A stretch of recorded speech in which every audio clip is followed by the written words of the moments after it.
தேசிய கட்சியினுடைய மாநில தலைவர் ப்ளஸ்ஸு இவர் வந்து பார்த்தீங்கன்னு சொன்னால் ஒரு ஒடுக்கப்பட்ட மக்களினுடைய ஆளுமை. அப்படிப்பட்ட ஒரு நபரை கொலை செஞ்சுட்டு இவங்க சர்வசாதாரணமாக 1 ஹவரில் போய் சரண்டர் ஆகுறாங்கன்னா, அப்போ இவங்களுக்கு பின்னாடி வந்து மிகப்பெரிய ஒரு ஆளுமை இயங்கி இருக்குது. அது மட்டும் 100% உண்டு. தமிழக அரசு இல்லை அவங்க ரவுடிங்க தான். யார்? ஆம்ஸ்ட்ராங் ரவுடி தான். ரவுடிகளுக்குள்ளே நடந்த சண்டை, அந்த சண்டையில் வந்து இது பழிவாங்கும் செயல் இது நடந்துச்சு அப்படின்னு சொல்லிட்டு வழக்கு முடிக்கிறது. அவர் ஒரு அரசியல் ஆளுமையாக இருக்கார், ஒரு பட்டியலின மக்களுடைய ஆளுமையாக இருக்கார். அப்படிப்பட்ட நபரை சாதாரண 5 பைசா 10 பைசாக்கெல்லாம் எவனும் கொலை பண்ண மாட்டான். ஒரு குற்றவாளிகள் கொலை பண்ணணுன்னா அதனுடைய பின்விளைவு என்னன்றது தெரியும் இல்லையா அவனுக்கு. அப்போ இவருக்கு பின்னாடி இருந்து இயக்கிய இயக்குநர்கள் யார்? அப்போது இங்கே சட்டத்தின் முன் அனைவரும் சமன்ற தாரக மந்திரம் இருக்குது. ஆனால் இங்கே சட்டம் வந்து ஆண்டிக்கு ஒன்று அரசனுக்கு ஒன்று தான்.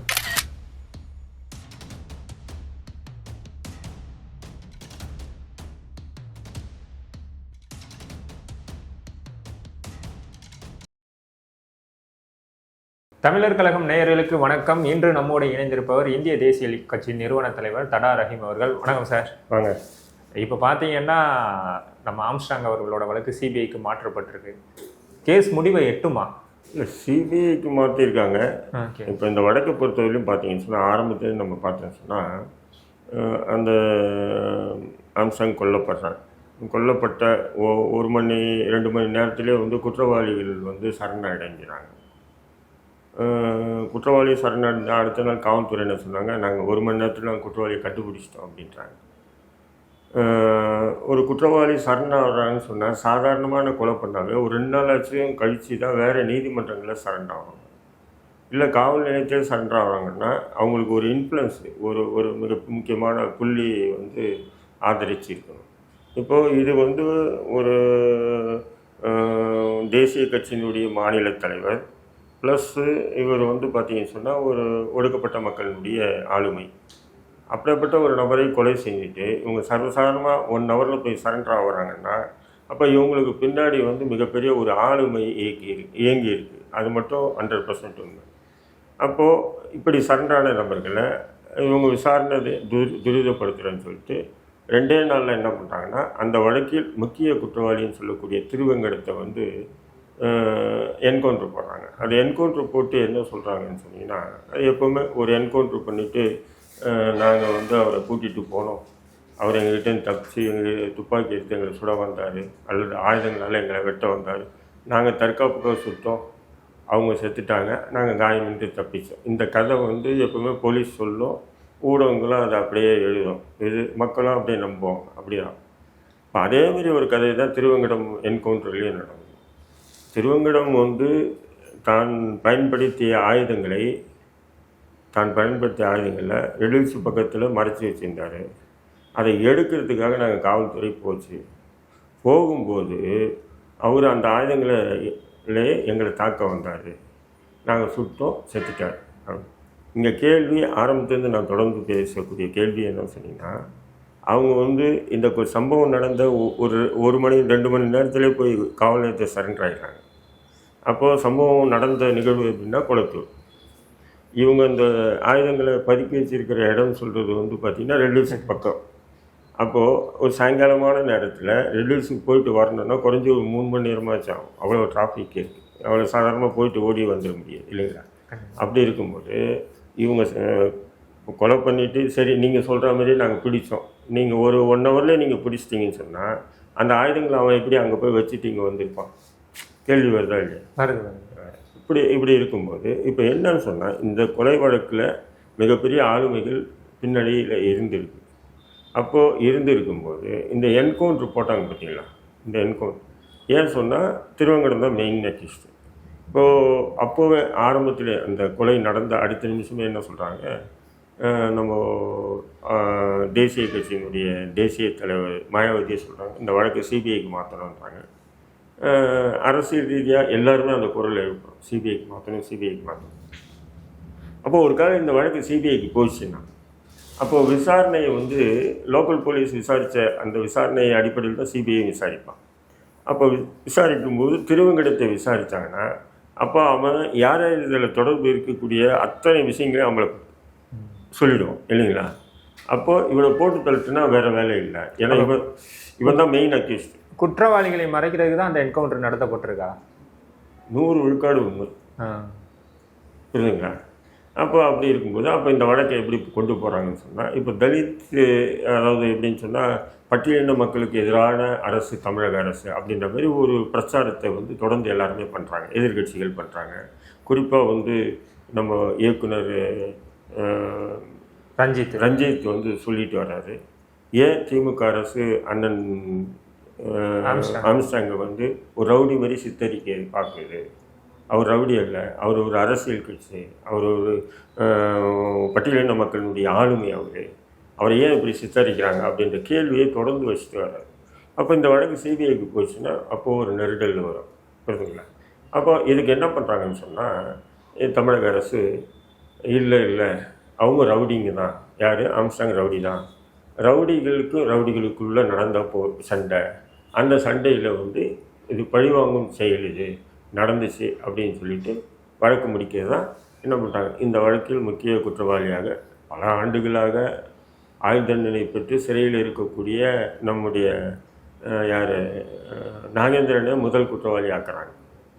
அவருடைய பையன்கள் 2 பேரையும் குற்றவாளி ஆக்குறாங்க.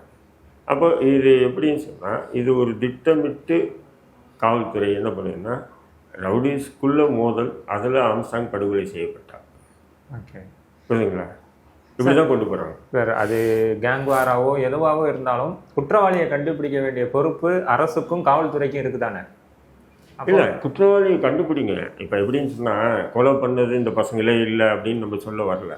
கொலை பண்ணது இவங்களா இருப்பாங்க. ஆனால் இவங்களுக்கு கொலை பகை அவ்வளோ தூரம் இருக்க வாய்ப்பு இல்லை. புரியுதுங்களா. அப்போ இவங்களை இயக்கிய ஒரு நபர்கள் இருக்காங்க இல்லையா, அவங்கள கைது பண்ணாமல் காவல்துறை காப்பாற்றிருக்கு. அதுக்காக தான் அந்த என்கவுண்டரே நடந்தது. நான் என்னுடைய இதில் அதுதான் சொல்கிறேன். இப்போ இந்த வழக்கு வந்து பார்த்தீங்கன்னு சொன்னால், இப்போ முதல்ல பார்த்தீங்கன்னா இந்த வழக்கில் சம்பவ் செந்தில்னு ஒரு கேரக்டரை கொண்டு வந்தாங்க ஊடகங்கள். அவர் தான் மெயின், அவர் தான் ஸ்கெட்ச் அப்படின்னாங்க. கடைசியாக குற்றப்பத்திரிகை தாக்கல் பண்ணும்போது அவருடைய பேரே இல்லை. சிசிங் ராஜா தான் இந்த வழக்கில் முக்கிய குற்றவாளின்னாங்க. சிசிங் ராஜா என்கவுண்டர் பண்ண பிறகு காவல்துறை அதிகாரி சொல்கிறாரு, இல்லை ஆம்ஸ்ட்ராங் வழக்கில் இவருக்கு தொடர்பு இல்லைன்றாங்க. அப்புறம் இந்த காக்காத்தோப்பு பாலாஜி தான் இந்த வழக்கில் முக்கியமான அக்யூஸ்ட் அப்படின்னாங்க. காக்காத்தோப்பு பாலாஜி என்கவுண்டர் பண்ண பிறகு அவருக்கும் இந்த வழக்கையும் தொடர்பு இல்லை. அப்போது காவல்துறை என்னென்னா, காவல்துறையோ தமிழக அரசோ மிக முக்கியமான புள்ளி இதை காப்பாற்றுவதற்காக, அதே நேரத்தில் ஆம்ஸ்ட்ராங் வழக்கில் வந்து நாங்கள் பாருங்கள் நீதி 3 என்கவுண்டர் போட்டு நாங்கள் நீதி நிலைநாட்டியிருக்குன்னு சொல்லிட்டு பட்டியலின மக்களை சாந்தப்படுத்துறதுக்காகவே நடந்துச்சே தவிர, என்கவுண்டர் எப்படி சார் நீதியை நிலைநாட்டுறதுக்கான ஒரு இடமா இருக்கும்? அப்போ என்கவுண்டரில் நீங்கள் கேட்டிங்களா? என்றைக்காவது பத்திரிக்காரன் போய் நீங்கள் கேட்டிருக்கீங்களா? இப்போ உதாரணத்துக்கு பார்த்தீங்கன்னா, ப்ரெஸ்ஸுக்கு வந்து ஒரு அறிக்கை வரும், என்கவுண்டர் இந்த இடத்துல பண்ணாங்கன்னு. நீங்கள் எல்லாம் போகிறீங்க, அதுவும் லைவ் கேமராலாம் எடுத்துகிட்டு போகிறீங்க, மெயின் ஸ்ட்ரீம் மீடியா எல்லாமே போகிறீங்க.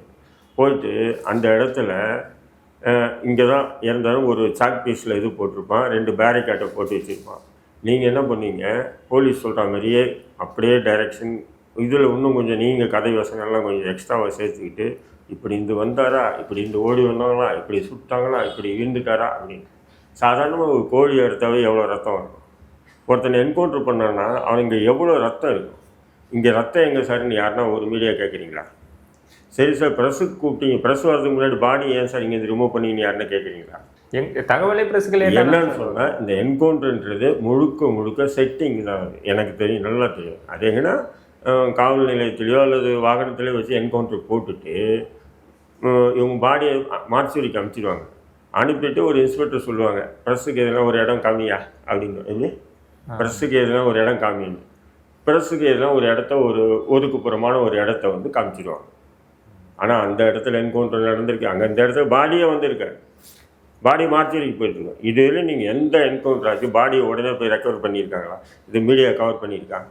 இப்போ ஆம்ஸ்ட்ராங் கொலை வழக்கில் பார்க்கும் பொழுது அவரோட அந்த சிசிடிவி காட்சிகள் இதெல்லாம் இருந்துமே குற்றவாளிகளை கண்டுபிடிக்கிறது சிரமமாக இருந்துச்சு. இல்லை, குற்றவாளியை கண்டுபிடிச்சிட்டாங்க. யார் கொலை பண்ணாங்களோ கொலை பண்ணவங்க கண்டுபிடிச்சிட்டாங்க. கொலை இதில் என்ன முக்கியமானதுன்னா, அவர் ஒரு அரசியல் ஆளுமையாக இருக்கார், ஒரு பட்டியலின மக்களுடைய ஆளுமையாக இருக்கார்.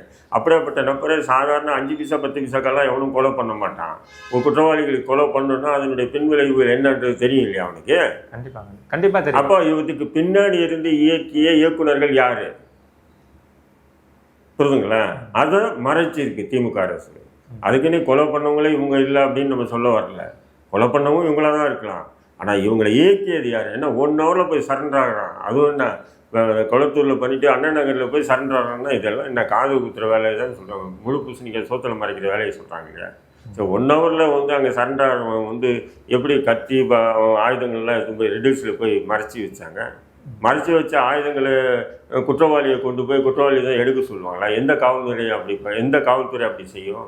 குற்றவாளியை கூப்பிட்டு போவான், எங்கே ஒழிச்சு வச்சிருக்கா? பெரும்பாலும் இந்த ஜுவல்ஸ் எல்லாம் கொள்ளை அடிக்கிறாங்கல்ல, அது மறைச்சி வச்சுருப்பாங்க. அதை ரெக்கவர் பண்ணுறதுக்காக போலீஸ் போகும்போது குற்றவாளியை கிட்டே கூப்பிட்டு போக மாட்டான். எங்கடா அந்த இடத்துல தான், அந்த வீட்டுக்கு பக்கத்தில் அப்படின்னு சொன்னால் அவனை வண்டியில் உட்கார வச்சுட்டு போலீஸ் தான் போய் எடுத்துகிட்டு வரும். அப்படிங்கும்போது ஆயுதங்களை போய் நீ எடுத்துகிட்டு வரான்னு அனுப்பிச்சி விட்டாங்களா? அவன் எடுத்த ஆயுதத்தை கொண்டு இவங்களை தாக்க வந்தான்னா என்னங்க கதை அது?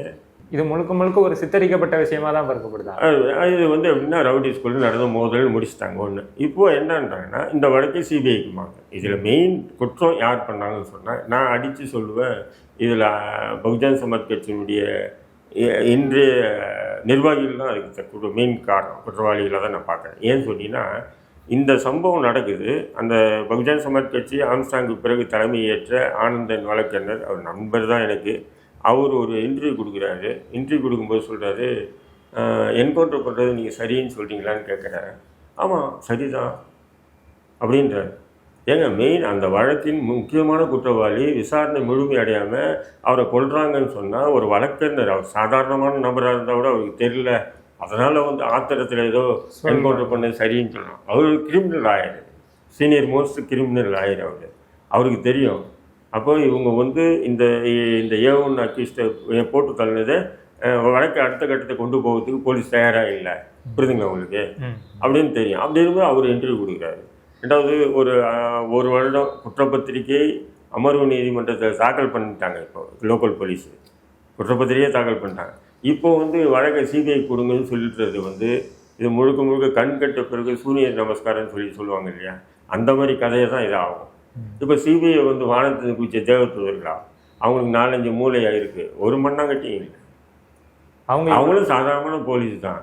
அவங்க என்ன பண்ணுவாங்கன்னா இப்போ லோக்கல் போலீஸ் விசாரிச்சு இருக்கிறத அதை அப்படியே கொண்டு போவாங்க. கொண்டு போய் இது திருவங்கடத்திட்டு வரும்போது அப்படியே கட் ஆகும். இதுலேருந்து இப்போ அவங்க சிபிஐ என்ன பண்ணுவாங்க சொன்னால் சில பேரை எக்ஸ்ட்ரா சேர்த்துருக்காங்க, அவங்களோட விளக்கலாம், சில பேரை எக்ஸ்ட்ரா சேர்க்கலாம்.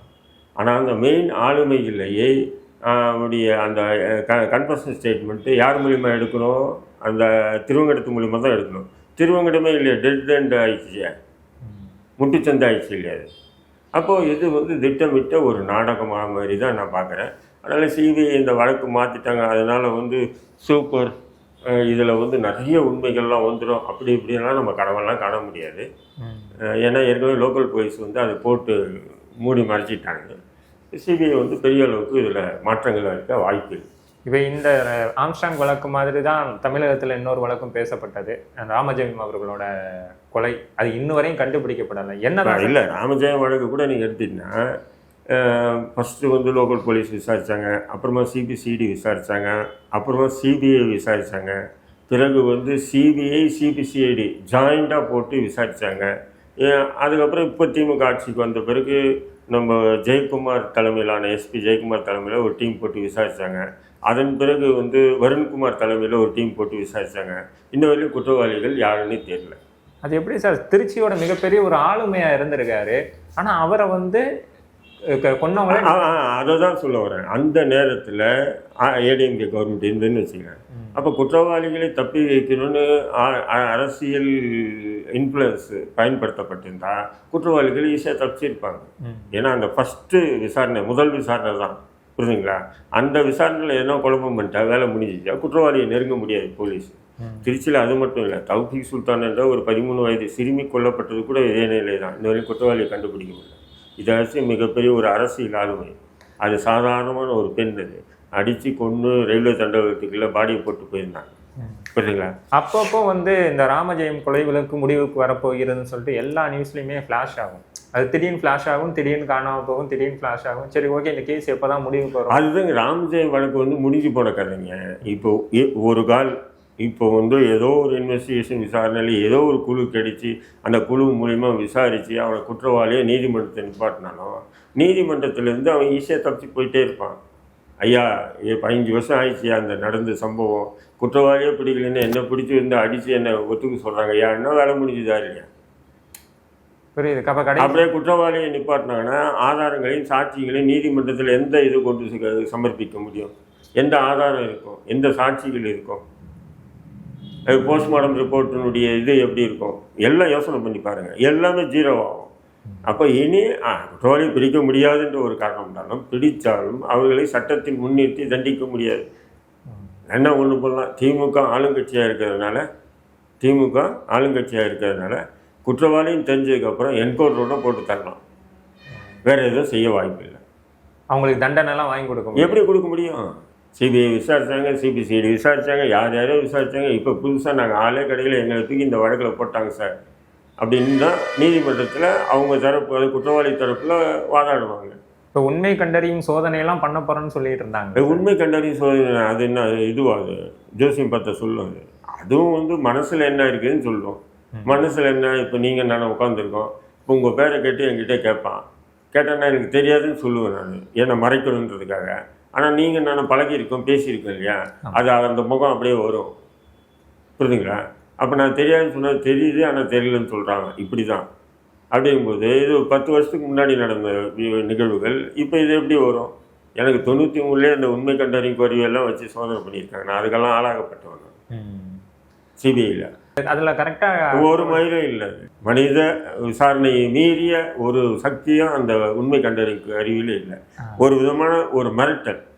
ஆனால் மீடியாக்கள்லையும் சரி, செய்தி ஊடகங்கள்லையும் சரி, அந்த மிஷினை வந்து ஒரு பெரிய பூதாகரம் அது ஒன்றுமே இல்லைண்ணா. நான் ஒரு மயிலுக்கு சமம். ஒரு சாதாரணமான ஒரு கான்ஸ்டபிள் விசாரணை அளவுக்கு கூட அது இல்லை. அதை வச்சு ஒரு சம்மந்தப்பட்ட குற்றவாளியை ஒரு விதமாக ஒரு டார்ச்சர் பண்ணி த்ரெட்டனிங், ஒரு சில பயந்து இது உண்மையை சொல்லிடுமா, அதுக்கு முன்னாடி நம்ம சொல்லிடுவோம் சொல்லிட்டா தான் உண்டு. மற்றபடி அதனால எந்த ஒரு இதுவும் இல்லை. சரி, இப்போ வந்து ராமஜெயம் கொலை வழக்காக இருக்கட்டும், இப்போ வந்து ஆம்ஸ்ட்ராங் அவர்களை கொலை வழக்கம், இதில் கொலை செய்யப்பட்டவர்கள்னு இப்போ வந்து ஆம்ஸ்ட்ராங் வழக்கில் 2-3 பேர் சரணடைஞ்சிருக்காங்க. இவங்க தொடர்ச்சியாக விசாரிக்கப்பட்டுக்கிட்டு தானே இருப்பாங்க. அவங்க மூலியமாக எந்த ஒரு மூவ்மெண்ட்டும் நடக்கலையா? இல்லை, அதுதான் நடந்து தானே. இப்போ நாகேந்திரன் என்ற முக்கியமான குற்றவாளி கைது பண்ணாங்க, அவருடைய மகன்கள் 2 பேரை கைது பண்ணாங்க, அஞ்சலைன்னு கைது பண்ணாங்க, இன்னும் நிறைய பேரை கைது பண்ணாங்கல்ல. எல்லாம் அந்த ரவுடி ஃபீல்டில் உள்ள நபர்களை தான் கைது பண்ணி இது ரவுடிஸ்குள்ளே ஏற்பட்ட ஒரு மோதல் மாதிரியே கவர்மெண்ட் கொண்டு போயிடுச்சு. இன்னொன்று என்னென்னா, இந்த மாதிரியான கொலை வழக்குகள் அப்பப்போ தமிழகத்தில் நடந்து ஒரு பெரிய ஒரு விவாதத்தை ஏற்படுத்துது. நாளடைவில் அது மறைஞ்சும் போயிடுது. இப்போ வந்து ராமஜெயம் கொலை வழக்கு அப்பப்போ வந்து நியூஸ் சேனல்ஸ் வெளியில் எடுத்து சொன்னாங்க. அவ்வளோதான்மா. இப்போ உதாரணத்துக்கு அண்ணா பல்கலைக்கழக மாணவி வந்து பாலியல் பலாத்காரம், அந்த ஞானசேகரன்றதுக்கு ஆயுள் தண்டனையை 10 வருட தண்டனையை கொடுத்தாங்க. இப்போ அவன் வந்து மேல்முறையீடு பண்ணி, உதாரணத்துக்கு மேல்முறையீடு பண்ணி அவன் விடுதலை ஆனான்னா யாருன்னா கேட்பாங்களா? அதை பற்றி பெருசாக கேட்க மாட்டாங்க. தண்டனை கொடுத்துட்டான். கீழ்கோர்ட்டு மட்டும்தான் இறுதியான தீர்ப்பு இல்லை. ஏன்னா அமர்வு நீதிமன்றம் கொடுக்குது, ஹைகோர்ட் வந்து ரத்து பண்ணும், ஹைகோர்ட் கன்ஃபார்ம் பண்ணுறது, சுப்ரீம் கோர்ட்டு ரத்து பண்ணும், இருக்கா இல்லைங்களா? இப்படியெல்லாம் இருக்குது. ஆனால் ஊடகங்களும் சரி, முக்கியமாக வந்து அதன் மீது ஆர்வம் கொண்டு போராடக்கூடிய மக்களும் சரி, கைது பண்ண தண்டனை அது வரையும் தான் பார்ப்பாங்களே தவிர அதன் பிறகு அந்த வழக்கை பற்றி விட்டுடுவாங்க. அவன் மேல்முறையில் அவன் விடுதலையாகி போயிடுவான். புரிதுங்களா உங்களுக்கு? ஒரு காலத்தில் டாக்டர் பிரகாஷன் இருந்தார், மூட்டு அறுவை சிகிச்சையில் சென்னையில் நம்பர் 1. மூட்டு அறுவை சிகிச்சையில் சென்னையில் நம்பர் 1 இருந்தால் டாக்டர் பிரகாஷ். ஆனால் அந்த ஆள் என்ன பண்ணுறான்னு சொன்னீங்கன்னா,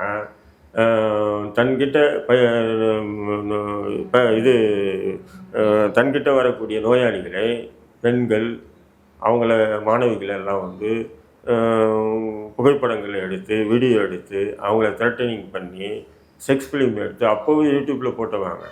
அதில் பல கோடி ரூபாய் சம்பாதிச்சவாங்க. அவன் டாக்டரு, அவங்க அம்மா டாக்டரு, அவன் தம்பி அமெரிக்காவில் ஒருத்தன் டாக்டரு.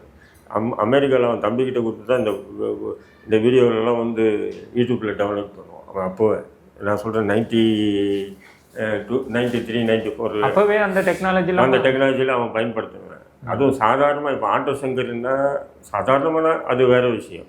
ஆனால் இவன் ஒரு டாக்டராக இருந்துட்டு இப்படி அந்த வழக்கு வந்து எப்படி வருது? ஃபஸ்ட்டு வந்து ஒரு 13 வயசு 11 வயசு பையன் நுங்கம்பாக்கம் போலீஸ் ஸ்டேஷனில் போய் புகார் கொடுக்குறான். என்ன சொல்கிறான்?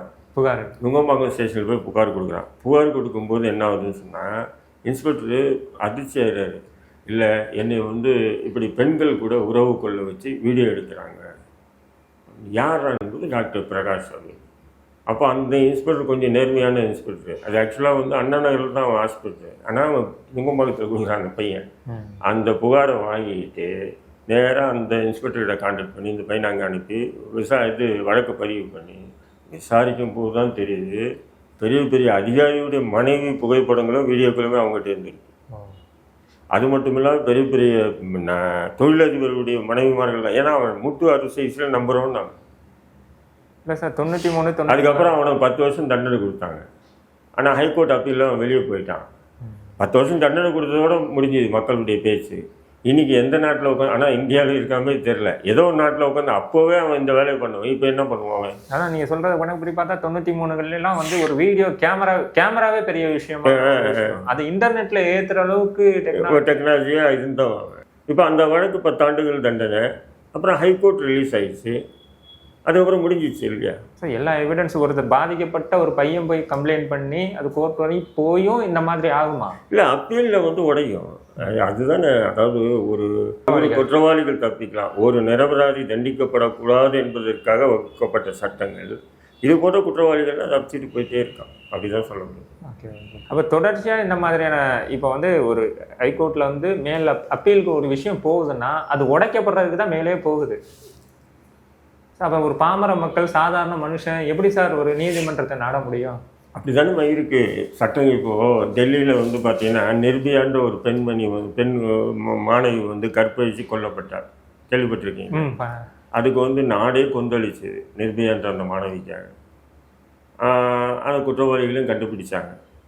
அந்த குற்றவாளிகளுக்கு அதிகபட்சமாக தூக்கு தண்டனை கொடுத்தாங்க. ஒருத்தனுக்கு மட்டும் 14 வயசுன்றதுனால அவனுக்கு ஆயுள் தண்டனை, மற்றவங்களுக்கெல்லாம் தூக்கு தண்டனை கொடுத்தாங்க. அந்த தூக்கு தண்டனை கொடுக்கும்போது கூட நாடே கொண்டாடிச்சா இல்லையா? கொண்டாடிச்சு. ஏன்னா இது போன்ற ஒரு கொடூர கொலை பண்ணவனுக்கு இதுதான் தண்டனை. நானும் கொண்டாடி இருப்போம். அப்படி இருந்து அதே நேரத்தில் வந்து பார்த்திங்கன்னா அவனை தூக்கு கொடுத்துட்டாங்க. அதேமாரி வந்து காஷ்மீர் மாநிலத்தில் ஆசிஃபா என்ற காஷ்மீர் மாநிலம் கஸ்பா மாவட்டத்தில் ஆசிஃபா என்ற ஒரு மாணவி, ஒரு குழந்தை ஒரு கோயிலில் வச்சு 5 பேர் கற்பழித்து கொண்டு இருக்காங்க. நிர்பயா வழக்கு மாரி தான் அதுவும் வழக்கு. சட்டம் ஒன்று தான், புரிஞ்சுங்களா இல்லை? ஆனால் ஆசிஃபா வழக்கில் வந்து குற்றவாளிகள் எல்லாருக்கும் 3 வருஷம் 2 வருஷம் 5 வருஷம் தண்டனையோடு முடிச்சிட்டாங்க. இதில் என்ன ஒரு விஷயத்தை நீங்கள் பார்க்கணுன்னா, நிர்பயா வழக்கில் குற்றம் சாட்டப்பட்ட குற்றவாளிகள் அனைவருமே சாதாரணமான கூலி தொழிலாளிகள். கூலி தொழிலாளிகள்.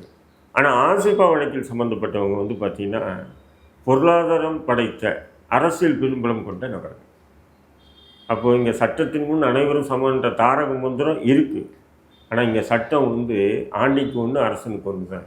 நிர்பயா வழக்கில் குற்றவாளிகள் உண்மையிலே செல்வந்தர்களாக அரசியல் பின்புலமாக உள்ளவர்களாக இருந்தால் அவ்வளோ அசால்ட்டாக அத்தனை பேரையும் தூக்கு தண்டனை போட்டுருக்க மாட்டாங்க. அப்போது இங்கே சட்டம் எப்படி இருக்குது பாருங்கள்.